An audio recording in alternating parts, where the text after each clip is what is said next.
Hey, it's Anna. Welcome back to my channel. Today is March 18th, and I am going to be trying to do a month of ARC reading. So every day I want to at least read one chapter in an advanced reader copy or an ARC that I have. I have quite a few, so let's strap in and see the choices. I am grateful to have two physical ARCs that I would like to read. We have The Darkness Rises, which comes out April 2nd. And do I fully know what it's about? No, so let's go delve in and see what it's about. In the inside cover, it says, "Someone wants revenge. Whitney knows what death looks like. Since she was 7, she's seen it hover over strangers' heads in dark, rippling clouds. Sometimes she can save people from the darkness, sometimes she can't, but she's never questioned if she should try, until the unthinkable happens, and a person she saves becomes the perpetrator of a horrific school shooting. Now Whitney will do anything to escape the memory of last year's tragedy and the guilt that gnaws at her for her role in it, even if that means quitting dance, the thing she loves the most, and hiding her ability from her family and friends. But most importantly, no one can know what happened last year." Then Whitney finds an ominous message in her locker and realizes somebody knows her secret. As the threats pile up, one thing becomes clear. Somebody wants payback for what she did, and if she's going to survive the year, she must track down whoever is after her before it's too late. So already a little bit of an intense description, which I feel like I kind of knew about. I am curious if there are content warnings, which there are. It says, "Content warnings, this book contains references to gun violence, abuse, suicide, bullying, and school shootings. Please proceed with caution." So I don't really get triggered by any of those things, so this is something that I was reached out to by the publisher to read, so I want to read in exchange for a fair review. This is being published on April 2nd by the time this video comes out, so I have to finish this one. The second ARC I have to finish, you've actually already seen a video about, which is The Reappearance of Rachel Price by Holly Jackson. Let me see if I can pull up a description on my Kindle. I feel like I can. I feel like I saw it, so I think I can read it to everyone, but I don't know if there's going to be content warnings. We'll see. I haven't actually started reading it yet. All right, here we go. Lights, camera, lies. 18-year-old Belle has lived her whole life in the shadow of her mother's mysterious disappearance. 16 years ago, Rachel Price vanished and young Belle was the only witness, but she has no memory of it. Rachel is gone, long presumed dead, and Belle wishes everyone would just move on. But the case is dragged up from the past when the Price family agrees to a true crime documentary. Belle can't wait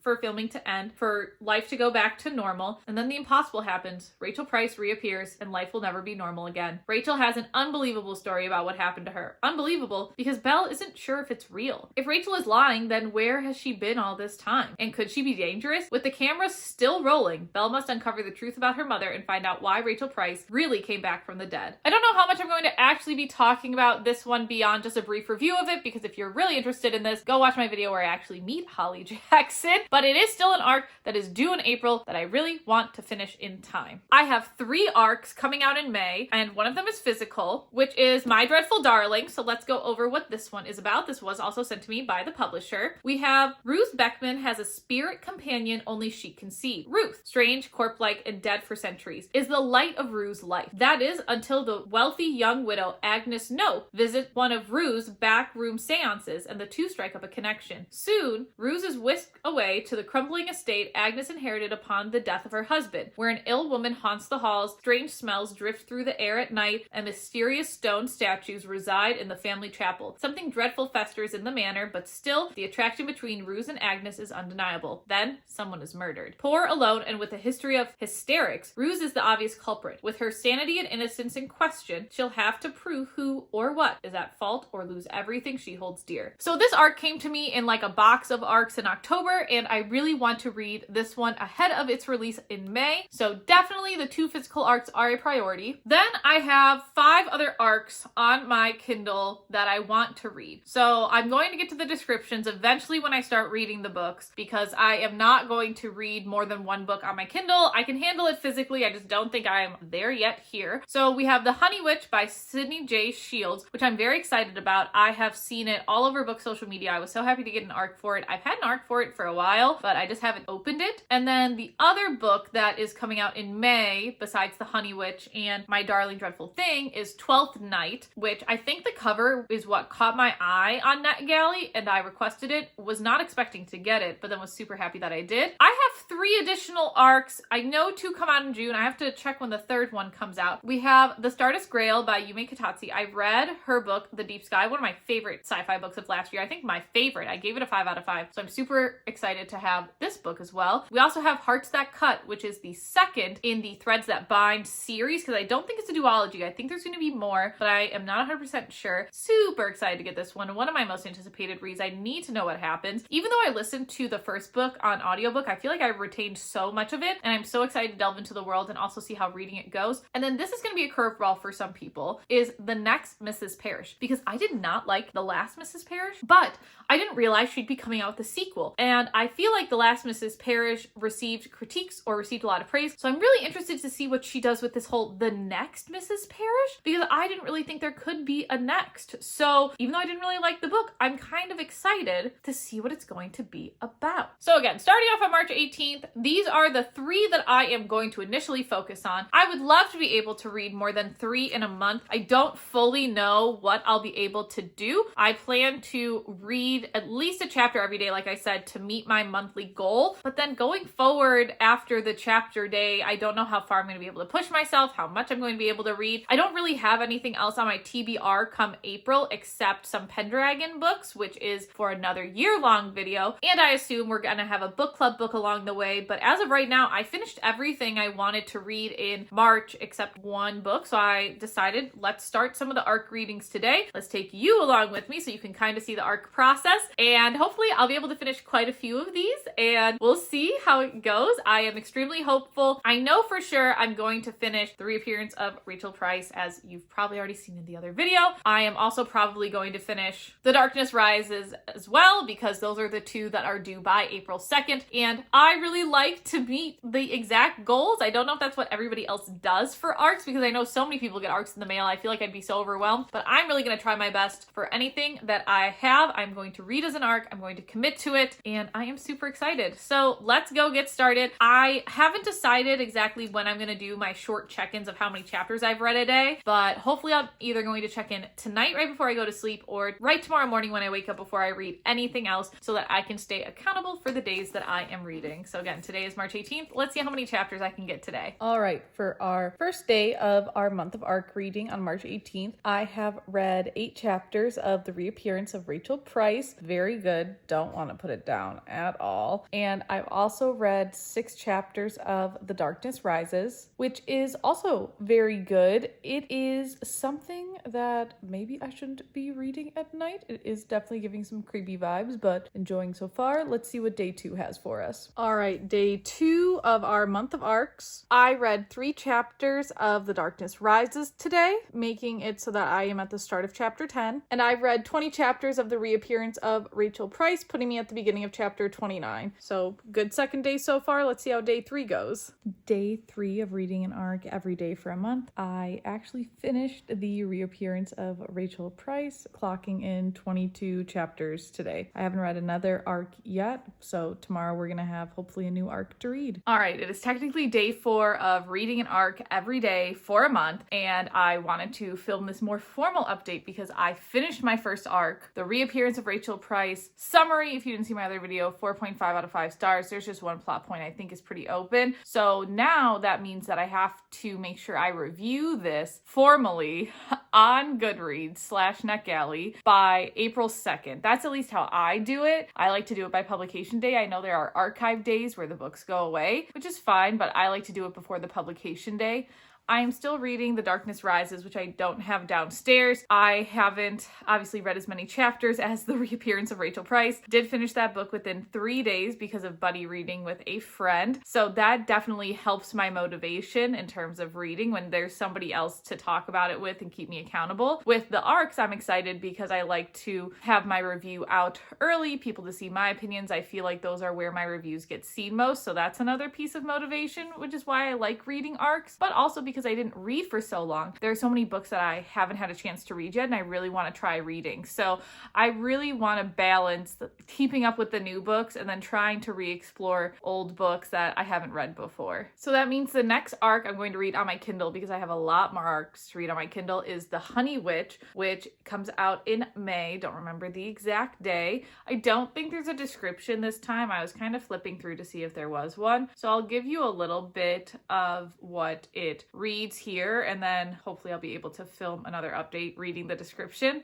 So in here, there's a little opening page that says, she runs until she is directly beneath the moon, its blue light shining down on her like a guide to another world. She would gladly follow this path of light if only she knew how. Her brow furrows as she strains to see through the darkness that separates the trees. Nothing yet, but soon. Once a month on the full moon, she receives a visitation. Perhaps she is imagining it all, and her visions are merely a manifestation of her desperation to feel special. If that is the case, then so be it. Her mother loves to remind her of her age as if it is a reason to stop believing in magic. She rolls her eyes at the thought. Yes, she is a grown woman, and that is not magical in itself. To have survived this long despite the world's pennant for beautiful dead girls, Marigold has grown up surrounded by the poets who propel the narrative. How romantic to die young, unstretched, unsullied, without ever outgrowing the part of the ingenue. But what happens when the girls keep living? When she ages proudly and defiantly, without abandoning imagination or stories or that secret wish to find magic wherever it hides? Well, then the poet would call her a witch. So this takes place, if I'm correct, sometime in the past. I read briefly like the very first line of the book, and it says it has 1831 in the title. I did choose this book because I saw it on book social media. I believe it's a sapphic novel about someone who's cursed to never fall in love and somebody else making her fall in love. It's supposed to give, I believe, like Bridgerton and Outlander vibes. I'll definitely have to check. So this is going to be my next Kindle read. I'm going to take this with me. It'll be interesting because, I kind of have two other YA books for ARCs that I read first. The Reappearance of Rachel Price and The Darkness Rises, both YA. The Darkness Rises is definitely darker and more like spooky, speculative type of fiction, which is very interesting. It is a little scary to read, I'm not gonna lie. I definitely get like the chills from it, but I feel like that's good in terms of a book if you're doing more of like the thriller, horror, speculative aspect, having those emotions. This, I don't know what exact vibes it's going to give me then, so I think that'll be very, very interesting. And my other physical ARC, My Darling Dreadful Thing, also gives me sort of like those spooky kind of vibes. So it'll be interesting to see how the different ARCs continue to progress, if my interest level is kept up. I do technically have one other book that's not an ARC I want to read, at least in the month of March and in the month of April. So I'm going to have to start balancing those. I've been able to focus on ARCs for the past few days, but we're going to see what happens when I have my other books that I would like to read, for book club, for other series, and how to balance those ARCs. So let's get into day 4 and see how much I am able to read today. All right, we are at the end of day 4 of reading an ARC every day. I read 3 chapters of The Darkness Rises, and I read 1 chapter of The Honey Witch. So slowing down a little, we'll see how much we do tomorrow. All right, day 5 of reading an ARC every day. I have read 7 chapters of The Darkness Rises today. I also read 3 chapters of The Honey Witch. I will say the very first chapter of this book is extremely long, and then the other 3 chapters were a lot shorter, so just something to keep in mind. All right, this is day 6 of reading an ARC every day. I've actually already done some reading. I'll probably do a second update later, but since I'm down here filming, I figured I wanted to give a more formal update. First off, The Darkness Rises. I've read 3 chapters of it today. I'm getting pretty far into it. I do have like a little critique of it so far where there's a mystery and I feel like the girl is just a little too hyper-focused on one part, and I'm just like, girly, open your eyes like a little bit more, because she seems like a smart girl. So that's my only critique so far, but I think the concept has been interesting. I'm excited to give like a full review of it whenever I finish it. The Honey Witch, I have read 2 more chapters already today. The first chapter of this book, big ol' info dump. That's fine. I was just very thrown off trying to read it because then I was like, oh my gosh, are all the chapters going to be this long? Like I got to budget my time because I don't want to stop in the middle of a chapter. But no, it's been going pretty good so far. I'm about 20% of the way through according to my Kindle. I haven't actually given you a description about this one, so let's see what it's about. I am using Goodreads for the description. So it says 21-year-old Marigold Cloud has always preferred the company of the spirits of the meadow to any of the suitors who've tried to woo her. So when her grandmother whisked her away to the family cottage on the tiny isle of Insafree with an offer to train her as the next Honey Witch, she immediately accepts. But her newfound magic and independence come with a no one can fall in love with the Honey Witch. That's a weird description, sorry. But her newfound magic and independence come with a no one can fall in love with the Honey Witch. So I think it comes with a curse, period, and then that. So interesting that there's such like a glaring typo in the description. There hasn't been anything like that in the book. When Lottie Burke, a notoriously grumpy skeptic who doesn't believe in magic, shows up on her doorstep, Marigold can't resist the challenge to prove to her that magic is real. But soon Marigold begins to care for Lottie in ways she never expected, and when darker magic awakens and threatens to destroy her home, she must fight for much more than her new home at the risk of losing her magic and her heart. So I checked out the author's social media and she said it's Bridgerton meets practical magic. I know what Bridgerton is. I don't know what practical magic is, but I've been enjoying it so far. Little bit slower, as you can tell just by the Bridgerton vibes. I feel like Bridgerton is not a fast-paced book. In my opinion, I haven't read it, but just based on the show, it's a lot of like tension building and things like that. But I see the plot of where the book is going to go. I'm interested to see how it goes from there. And then the main reason I wanted to make this formal update is because I had told you all the arcs that I had. Well, I got another one. Meaning my response rate right now on Netgalley is 83%. So I really need to like finish some of these and do some reviews. But I am super excited because I just got the 7-10 split. It's being published May 21st. So that's going to be the next one I read after The Honey Witch. You might not know this. I have said this in a few videos, but I don't think I've ever fully explained it. But I grew up bowling. I did high school bowling for 4 years on our varsity team because yes, we had a varsity bowling team and a JV1 and a JV2, but I was on varsity. And my husband and I met through our bowling club and at college. And then my husband and I coach high school bowling. I coach high school bowling. Oh man, it'll be my 7th season coming up that I've coached bowling. And for my husband, it'll be his 3rd, which is very exciting. So to have a bowling romance book is just very exciting. I mean, just like look at this cover. I saw this cover somewhere on book social media and I was like, oh my gosh, is that book out? Seems right up my alley. No pun intended. And then I saw that it hasn't been released yet. So I went on Netgalley and I was like, okay, I'm going to request it. I might get it, I might not. But then I got it and I'm like, okay, this is actually very exciting. I'm very pumped. Did I fully know what it was about? No, but I saw the bowling and I was like, well, I want to read it. So I'm going to use Goodreads again. Let's see what it's actually about. It says, this is how love rolls. I'm sorry, I love bowling puns. For teacher Ava Williams, some subjects are not up for debate, like history, specifically the one she has with Grace Jones, pro bowler and local celeb, who is now, for no identifiable reason, teaching at the same small town Georgia high school as Ava. Once upon a time, they were thick as thieves, best friends, rivals who pushed each other, and total bowling nerds. Then they shared a kiss, sweet and confusing, and after that, they split and nothing was ever the same. Ava's pretty sure she has every reason to hate Grace, especially when the school's soggy potato of a principal announces finally that the students can have a bowling team Ava has been pushing for years, only to hand it to Grace. Now they're expected to be partners and lead their new bowling team to victory in 6 months. And with that, their rivalry is back. Fierce, ultra-competitive, and with an undeniable attraction that pushes, pulls, and crashes together. It's history, it's chemistry, it's just a matter of time before it explodes one way or the other. That sounds so good!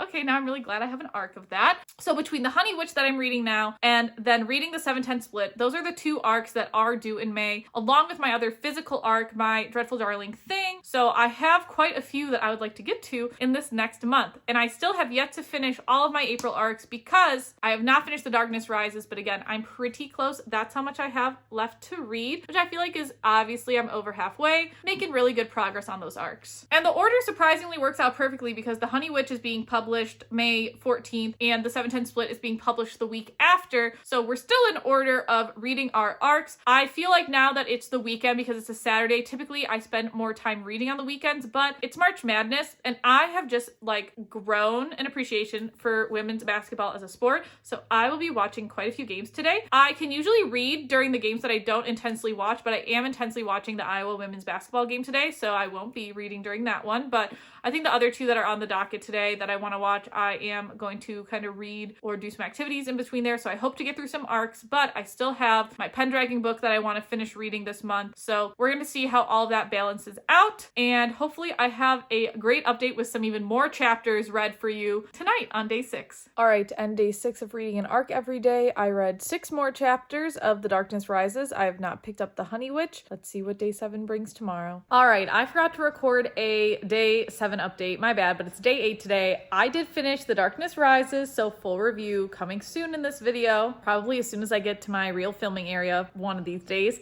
And then I did read 3 chapters yesterday of The Honey Witch, and I have read 6 chapters more today, so we're making our way through it. This is a little bit slower. And then I also got approved for another arc, but that arc comes out on April 9th and it's March 25th, so I might have to reorganize what I'm gonna read next. All right, day 9, and I have read 4 more chapters of The Honey Witch. I just checked, I'm about 52% of the way through, so hopefully I'll finish it soon. All right, I'm pretty sure this is technically supposed to be day 9 and 10, but I'm starting to just be filming every other another day, and so I'm going to make sure I say dates. So on March 27th, I read 3 chapters of The Honey Witch, and then on March 28th, which is today when I'm filming this, I've read 7 chapters of My Darling Dreadful Thing. So I am switching up arcs a bit, and I will explain why hopefully tomorrow. It's April 7th. I have not recorded an update in a little while. I feel like life just completely got away from me earlier this month, which is, it's fine. I tried really hard to do daily updates. I will say, I have honestly read at least a chapter a day since my last update back in March, which is good. I'm hoping to do daily updates for the last stretch of the video too, now that everything has just calmed down a little bit. So let me talk about some of the arcs that I have finished. I have finished only a total of 3, but I am getting there. I also got more arcs, so that's really fun. I'm not digging myself into a hole. I am a little bit, but I can't tell myself that or I just get overwhelmed again. Brief recap, the first arc I read was The Reappearance of Rachel Price. Gave this a 4.5 out of 5 stars. I do have it physically now because I met Holly Jackson. How exciting. I also finished The Darkness Rises before it comes out in 2 days, and I already did my Goodreads review. I already posted a review on other social media, so super happy about that. The Darkness Rises, I gave this a 4 out of 5 stars. I will say it gets very twisty, which I really was not expecting. I just think the pacing of it was frustrating for me. I can't wait to see what else Stacey does. I loved the concept, thought it was unique. Obviously, it can be very triggering to some folks when I read the description earlier, so just something to keep in mind. Then, also before release day, I finished The Fellowship of Puzzle Makers, and I already did my review. I haven't posted my social media review anywhere. I think I'm just going to have to do that eventually. I plan to record it today, and then if I have time to edit, but of course I have to drive like 4 hours for work today, drive 4 hours for work tomorrow. So it's a little stressful, you know? So anyway, The Fellowship of Puzzle Makers, I also gave this a 4 out of 5 stars. The pacing, I don't know what it is with some of these books. The pacing is just a little weird for me. Like, for example, and I don't think this is a spoiler, in the book, the main character literally gets robbed and we hear about it for 2 pages. But we've also spent 2 pages just on like describing a house. I feel like those are 2 very, very different things. I think The Fellowship of Puzzle Makers is definitely not going to be for everybody, because if you get frustrated with puzzles, I think you're not going to like this. And I will say the ebook too, I feel like had some formatting issues, glaring formatting issues that I just couldn't ignore in my review. Like, for example, they would have the word the at the beginning of a sentence, but then like a random O would be in front of it or a random letter. And obviously the puzzles weren't fully on the ebook format. And I just don't know if they're going to be able to fix that on ebook format. And I also don't know how they would do that on audiobook. So my true recommendation with The Fellowship of Puzzle Makers is to read it physically. I feel like that's where you're going to get the most out of it with the puzzles. You can maybe even try playing along with the puzzles in the book. So I would still recommend it. You can try it over audiobook, but I just don't know how they're going to do like some of the ciphers that they have in there, how they're going to explain the crosswords, anything like that. So just something to personally keep in mind. So we're at 3 arcs for this video, which I'm really proud of. I almost got done with the 4th, but I just could not stay awake to finish it last night. And I feel like I'm going to get really frustrated because I don't fully know where this arc is going to go. And that arc I'm specifically talking about is The Honey Witch. I am over 80% of the way into it, and I still don't know how it's going to end. And it does not say that there's a second book or anything like that on Goodreads or anywhere. So that makes me very nervous, because at least with The Fellowship of Puzzle Makers, I will compare the 2 because they are the 2 standalone arcs that I've read so far, and even The Darkness Rises, right? So The Darkness Rises and The Fellowship of Puzzle Makers, I felt satisfied with both of their endings. Their endings made sense to me. They were in a good place. I feel like the world existed in there. If there's going to be more in the world of The Fellowship of Puzzle Makers, that might be a little like interesting for me. If there's more in the world of The Darkness Rises, I could see how a sequel could take place, but I'm also satisfied with the ending. With The Honey Witch, I feel like I'm not going to be satisfied with the ending, and it will impact my review if I'm not satisfied with the ending, and if there's no plans for like another book. I feel like the author has only talked about it in terms of like a standalone, so I'm really interested to see how it's going to end. And listen, I could eat my words. It could be a great resolution ending. I just don't see how it's going to get there when we have less than 20% of the book to go. So those are my just like where I'm currently at with The Honey Witch. I'm also still reading My Darling Dreadful Thing. I haven't picked it up in a little bit, so I don't really have any thoughts to really add to that one, but I do need to finish that this month in April. Ideally before this video wraps up would be great if I could get away with it, but we'll just have to see. And then I also got another arc that has now been bumped up in my list of arcs, which is Sweet Nightmare by Tracy Wolff. I'm a huge Crave fan, so when I was able to get an early copy of Sweet Nightmare. I was like, all right, this is pretty good. But I will say, I've only ever listened to Tracy Wolf's book, so I definitely think that I'm going to have like the audiobook narrator's voice in my head as I read this, even though it's kind of a different story. I have my laptop here to help with the description. This is book 1 in the Calder Academy series. There's apparently 2 more books coming out in the Calder Academy series, which I am super excited. So let's read what the description is about. So we have, most schools are about being the best. This school, it's about being the worst. Calder Academy is where the rogue paranormals go, the ones who break the rules or lose control. And when that happens for vamps, werewolves, witches, and dark fae, it gets pretty freaking scary. I should know because I'm trapped here. Look, every 17-year-old girl thinks their mom is a tyrant, but mine just happens to run Calder Academy, which paints a giant target on my back. The way I make it through these dark halls is by steering clear of things and kids who go bump in the night, especially Jude Abernathy Lee. But when a freak storm hits our isolated island, I'm stuck without a backup plan. The power is gone, the lights are out, and our worst nightmares are suddenly real and out for blood. And now the only way to survive is to align myself with one evil to avoid the other. And the only thing worse than the idea of getting close to Jude, secretly loving every minute of it. So I have no idea whose kid goes to Calder Cat. I have no idea who the main character is. I don't know anything about this. I'm just excited to read it. I will say I'm very nervous to finish this one because it's like 600 something pages. The audiobooks have always gone by very fast for me, so maybe reading it will go fast too. But this one, the reason it has to be bumped up is because it comes out May 10th and The Honey Witch comes out May 21st. So while I'm super excited to get to the 710 split, that's one I've been like wanting to get to so badly. And I do have another May arc, which is 12th Night, which I learned is by Olive E. Blake, and I'm just not the biggest fan of hers, but maybe YA I'll be a fan of hers. So I still have 2 other May arcs to get to. I still have to finish The Honey Witch, and now I have to finish Sweet Nightmare. And I think I'm on somebody's arc team, and I think they're coming out with a book in May, and I haven't gotten it yet. So we're gonna have to really see how this takes. I believe I can get fairly far with these books. I think I'm in a good place now, social media wise, with having content ready. I want to read all of these books. The only factor now kind of against me is time. And I feel like I'm gonna have plenty of time. My boss is traveling for work, which usually makes work easier for me. And I do have a few audiobooks too I want to get to. I feel like this week is going to be a little bit heavier with reading, but then I'm really looking forward to the 3rd weekend in April because I don't really have anything. And so hopefully I can take a lot of time to read. So hopefully I'm going to go back to daily updates to let you all know when I read a chapter. I haven't read anything yet. It's like 7 in the morning and I am just very grateful to have all these arcs. I am a little stressed out about it, which I feel like is fair. 2 things could be true at the same time. And hopefully I am able to finish at least The Honey Witch today. That's what I would really love to do because then I can do my review on Netgalley. Right now I'm at an 80% feedback ratio, which like I'm right on the edge. And so I would love to have one more feedback today for a book that I'm close with. And also I am very curious how The Honey Witch ends. And then I would love to start another arc today. So that's where I'm at. We'll see how many more arcs I can read. I'm happy to have 3 at this point. I feel like this is kind of the halfway point in the video. So hopefully that means I can get 3 more arcs done. But we'll have to see because again, the Calder Academy one is like 600 pages. So I don't know how fast that one's gonna go, but we'll just have to see. So let's see if I do a daily update today in terms of how much I've read. Here's hoping, and I'll do a longer update, you know, the next time I finish a book. I think this is where I come to terms with doing daily updates past a week just like exhausts me for some reason. So it's something I maybe want to try to get better at. I haven't done an update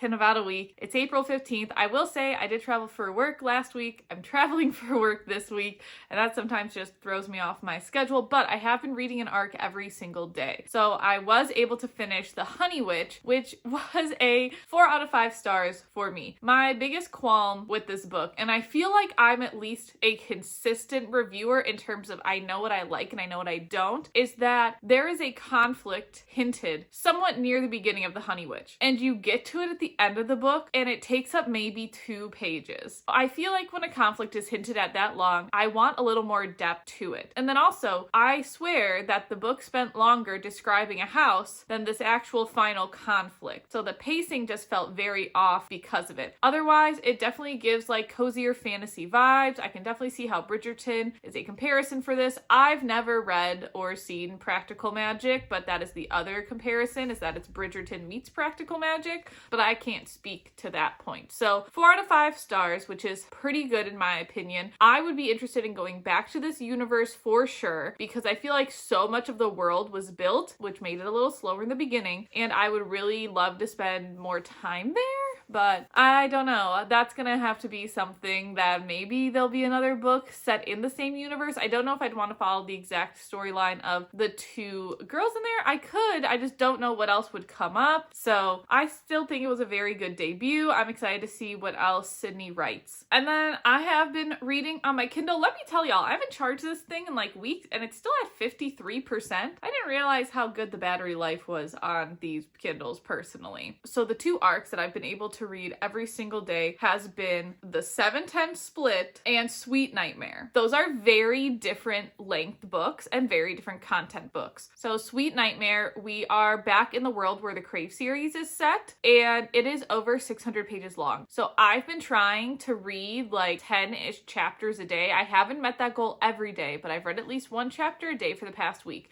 I'm currently on chapter 74 out of 99, so I'm a pretty good ways into it. I just love Tracy Wolf's writing style. I think it's snappy and it keeps my attention, and the chapters aren't too long, so I can sneak in a chapter here and there between going about my daily life. So I don't want to say too much else about Sweet Nightmare because there was something like really scary at the beginning of the book that said like, don't say anything, don't quote anything. So I feel like talking about Tracy's writing style isn't surprising, and I am enjoying it. I definitely need to look up when in the whole like universe timeline this book takes place, because I feel like it takes place after the Crave series, but I don't know if it's after the original 4 or it's after 6. I feel like it's only after the original 4 though, so I definitely gotta look that up. And then we have the 710 Split. I was so excited about this book because I coach bowling with my husband, so I was extremely excited to see what this was going to be about. It's not set in the state that we live in, so I don't know all the bowling rules there, and this might be a little quirky, but I've coached in all 3 states that I live around that border each other, and all of them have different high school bowling rules. If you don't know anything about like the high school bowling world, it is, like I said, different from state to state, definitely varies. There is a different game style for the state that we currently teach in called a Baker game, where you have 5 people on a team and one person bowls the 1st and the 6th frame. So they're only bowling 2 frames out of the whole game. The second person typically bowls the 2nd and the 7th frame. The third person does 3 and 8. The 4th person does 4 and 9. And then the 5th person does 5 and 10. So that's very different than just somebody going and bowling 10 frames by themselves. So because the concept of this book was written around the bowling team's creation, I was like, this is going to be really interesting. We're going to get a little bit of bowling context. I don't think it's too overwhelming to explain. However, I feel like I need to check myself at the door because I was reading this last night and I was like, I have so many questions related to bowling. For example, there's a part in the book where the 2 coaches, so our 2 main characters, go and get rental shoes from the bowling alley to bowl. And one of the main characters supposedly is like a bowling pro. I'm so sorry. I am not a bowling pro. I've bowled since high school. I have not picked up a pair of rental shoes from an alley since I was 14. I always have my own shoes. They're just always in my car. So it was very like, it threw me off. The timing of the matches and the season is throwing me off because typically it's a winter sport in all 3 states that I've coached, but I guess maybe it's not a winter sport in the South. I don't know. So I am focusing way too much on the bowling aspect. Outside of that, I am really enjoying the book. So that's why I'm like, maybe I need to check myself and I need to like think about, right, how much of a star does that get off for the inaccuracies, only because bowling is something close to my heart and I know about. I have not picked up my Darling Dreadful Thing, which is my only physical arc. It is in my suitcase for when I travel, and that is my last May arc between Sweet Nightmare, the 710 Split, and my Darling Dreadful Thing. So I would love to finish all of my May arcs this week before I post this video, and then I can maybe get into one of my June arcs. I do still have physical books I want to read. I put 4 physical books on my TBR this month. One was the book club book that I've already finished. One is a Pendragon book that I know I'll finish. And then one is the physical May arc. And then I have like a random book thrown in there just so I can get 4 in. So overall, I definitely think this video has helped jumpstart the arcs that I want to read. I definitely think I want to be careful in terms of getting arcs in the future because I definitely don't want to overwhelm myself again. I feel like I've definitely really been pushing myself as hard as I can to get through through these arcs, and I don't know if everyone is like that on Netgalley, but I just feel like if I have an arc, I should be able to read it and review it before it comes out. It's going to be very interesting to see if I can get through all of the June arcs before they come out, because at least with the May arcs, every May arc comes out like on a different week, except I think My Darling Dreadful Thing and Sweet Nightmare. And so I feel like I have time with the May arcs, or at least I had time, because like the 7/10 split doesn't come out until May 21st. So I have time to finish Sweet Nightmare. I can really focus on getting through the last like 25% of Sweet Nightmare and then go back to the 7/10 split. But with my June arcs, I feel like they all come out either June 11th or June 18th. So I feel like I really gotta lock in there for my June arc. But we'll just have to see. I'm not promising daily updates. I'm not promising anything else. There might be one more update after this video. There might be more than one. We'll see. I definitely hope I'm able to finish all my May arcs in this video and then get into the June arcs. We'll just have to see. But I'm hopeful. I'm very, very hopeful. So let's see where the next week takes us. I don't know what day we're cutting to next. She'll tell you. It's April 20th. So sorry for not actually doing daily updates anymore. But I started finally editing this video, and like the way I look at nights, I don't know why my eyes look so terrible. I definitely should see an eye doctor. Regardless, I have 2 arcs that I have finished. So I've started my last one. And this last one, I didn't realize it was due in May. I thought it was due in June. So that's definitely my bad. So first off, I did finish the 7/10 split. I was so excited. I was so hopeful that this was going to be like a 5-star read for me, because I love bowling. I love the idea of the romance in it, and it's definitely more romance focused, which is good, I think, for just like mass market appeal. However, the details about bowling are just very vague throughout all of it. And as somebody who like coaches a high school bowling team, specifically a girls' high school bowling team, I was very curious in those details, and I didn't get any of those. And then the end, while it did wrap up, I don't have any questions, it just felt like extremely rushed.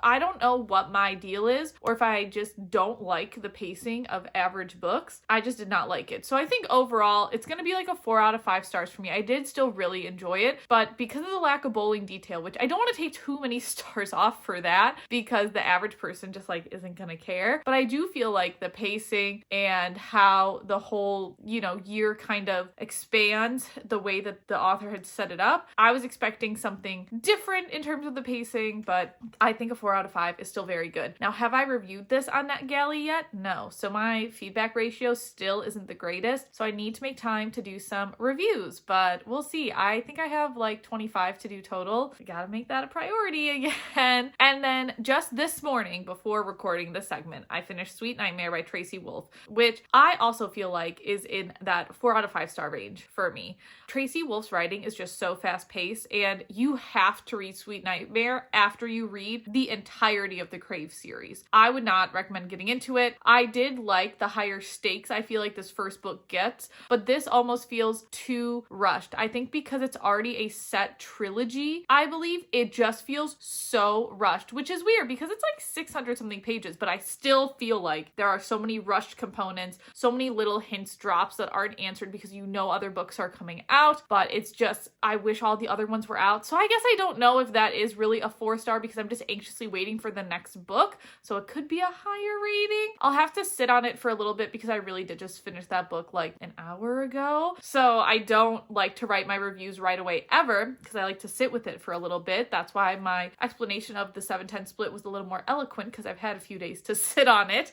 But that makes me really happy to at least have finished the 7/10 split, Sweet Nightmare, and then I still have to finish My Darling Dreadful Thing, which is the physical book that I'm reading. I'm really hoping to get to it this weekend. We'll see. I don't fully know what this weekend looks like, and it's not a readathon weekend, but we'll see how much I can get in. And then I'm on my last May arc. Really thought this arc was due in June. And I found out something interesting about this arc, which is that it's actually written by Olivia Blake. However, because it's a YA book, it's under her pen name, and I'm going to pull it up and read the description to you. Alexian Farrell Fulmuth. I don't know. It's called 12th Night, and I've read a chapter and a half of it so far. So now I think I can finally get into the actual description. I definitely wanted this because the cover looked really interesting to me. So I didn't realize that it was under, I didn't realize that Olivia Blake was the same person. And the reason I say that is because I despised Alone with You in the Ether. I gave it 2 stars because I will admit the conversations part where they actually talk to each other was good. So I'm hoping that there's more talking to each other in this book. So let me tell you what 12th Night is about. Violet Reyes is annoyed. Her painstakingly crafted tabletop game campaign was shot down. Her best friend is suggesting she try to be more likable, and the school star running back Jack Orsino is the most lackadaisical student body president she's ever seen, which makes her job as VP that much harder. Vi's favorite escape from the world is the MMORPG 12th Night, but online spaces aren't exactly kind to girls like her, girls who are extremely competent and have the swagger to prove it. So Vi creates a masculine alter ego, choosing to play as a knight named Cesaro, I don't know, I'm trying my best, to create a safe haven for herself. But when a football injury leads Jack Orsino to the world of 12th Night, Vi is alarmed to discover their online alter egos, Cesaro and Duke Orsino, are surprisingly well matched. As the long nights of gameplay turn into discussions about life and love, Vi and Jack soon realize they've become more than just weapon-wielding characters in an online game. But Vi has been concealing her true identity from Jack, and Jack might be falling for her offline. Well, that does sound good, and like I said, I'm a chapter and a half in, so I haven't gotten to the online world yet of 12th Night. I've gotten to where I've seen Vi play the tabletop game and seen Jack's injury happen. So that's kind of where I am in the storyline very, very early on. I can already tell that at least it feels dumbed down from Alone with You in the Ether, because Alone with You in the Ether just felt so high level philosophically with the vocabulary, everything like that, that this book, it's like, okay, I'm understanding it. However, I still don't feel like it's how high schoolers truly talk. At least I didn't talk like that when I was in high school. So it's still a little bit harder to get through just initially with the words, but at least it's more accessible. I'm not instantly turned off to the book, which is great. I literally had no idea it was Olivia Blake until my friend told me it was her, and I was like, ooh,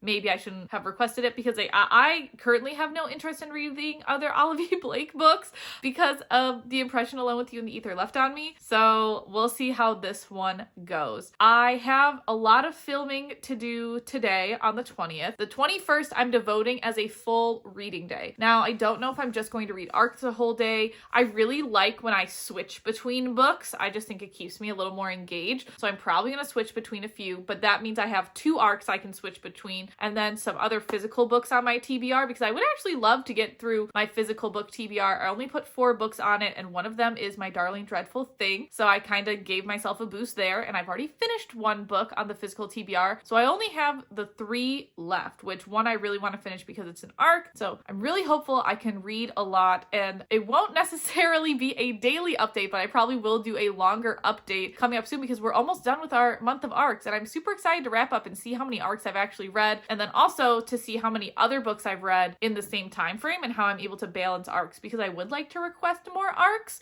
and to get my Netgalley rating a little bit higher, but we'll just have to see how the time management has been this past month, because it's not something I've really thought of. So let's see how much I read next day. It's the final day of arc April, and I am super proud of the amount of arcs that I have read in this past month on top of keeping up with other reading. So I'm going to do a brief recap for you and then talk about the 2 that I'm still unfortunately currently reading. I was really hoping to be able to finish 1 more, but I was not able to do so. First up was The Darkness Rises, which I gave a 4 out of 5 stars. We then had The Fellowship of Puzzle Makers, which I also gave a 4 out of 5 stars. We had The Honey Witch, which I also gave a 4 out of 5 stars. I don't know if 4 out of 5 is becoming my normal, or if I'm just really enjoying reading a lot lately. Not 100% sure. We had The Reappearance of Rachel Price, which I gave a 4.5 out of 5 stars. We have Sweet Nightmare, which again, I haven't fully decided what I want to give it yet. I'm seeing how long it sits with me. I'm leaning towards that 4.5 range, just because I know other books are going to come out, so a lot of the open ends will get closed. And then lastly, we have The 7-10 Split, which I gave a 4 out of 5 stars. So I'm still currently reading 2 arcs, but I read 6 arcs in a month, which I think is great. My usual goal is 4 physical books a month, and I count ebooks as physical books just because I don't typically read a lot of them. Obviously, this video was quite the exception. So very happy about that. So the ones that I'm still reading now are My Darling Dreadful Thing and 12th Night. So let's talk about My Darling Dreadful Thing first. It's for somebody that is not me. I am still curious enough to want to read it, not enough to DNF. I don't dislike the book.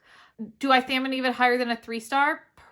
Probably not, unfortunately, but it's for other people out there. I'm sure it fits other people's bills a lot better than mine. It's definitely a lot more horror, I guess, than I was expecting. A lot more creepy, crawly vibes, but also it's slow. My goodness, is it slow, and I didn't know where it was going. So yeah, which is, I know myself as a reader, so I know those are things that I don't typically enjoy. And then we have 12th Night, which clearly doesn't have the cover on my Kindle, but you'll see it next to me anyway. 12th Night, I haven't wanted to put it down. And I feel like that's always the sign for me of a 5-star book. I'm not saying it's 5 stars yet. I still have like 10% of the book left, but I only started it like 2 days ago and I haven't wanted to put the book down. I have really been enjoying it. I asked my friend if other Olive E. Blake books were probably going to be like her YA, and she said absolutely not. And I said great. So we know I'm probably going to stick with Olive E. Blake's pen name for checking out her other books, and I probably won't ever pick up the Atlas 6 or anything along those lines. I just know I probably won't like it. So, but 12th Night, I'm thoroughly enjoying. Have I reviewed everything on Netgalley, you might ask? No, I actually have 2 reviews to do. I don't know when I'm going to do them. I'll have to figure it out at some point in time. But overall, I am super proud of the amount of arcs that I've read. I have almost gotten all my May ones done. I only have 2 May ones left. And then I only have 3 to do in June, which overall just makes the list of arcs feel so much more manageable. I'm going to say that, and then I'm going to end up getting another arc tomorrow and feel a bit overwhelmed again. But we'll just have to see how it goes. So I'm curious if you read any arcs in April, what you thought about all of them, and I will be able to catch you all next week in the readathon. Hopefully, I'm still not reading the same arcs in the readathon. I will really have to check myself if that is the case, but